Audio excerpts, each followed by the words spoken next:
Hiki kitu nachokielezea hapa, ukubali ukatae, lakini wanaoongoza kwa kujiuza sasa hivi kwenye familia nyingi ni wake za watu. Yaani tuchukue mfano Shale, tuchukue mfano mke wa mtu ambao umeenda kumtongoza. Kwanza hawezi kuambia kwamba ni mke wa mtu. Atakachokuambia yeye kwamba una shilingi ngapi tukamalizane. Yaani hana mambo mengi yani.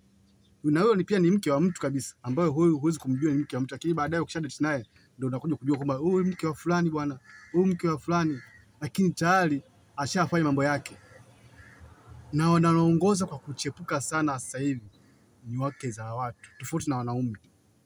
Wanaume sasa hivi mwanamume unakuta mwanamume yuko busy na ada za watoto, si ada za nini, lakini wanawake ada zao wanazipeleka wapi? Hakuna sehemu ambazo zinazoenda kufanya kazi. Kwa mwanamke wale kwenye ndoa sasa hivi, baadhi yao asilimia kubwa wanaongoza kwa kuchepuka na kujiuza kwa siri. Hii kitu watu wengi hawakiongelea, lakini ndio kweli ndio huo.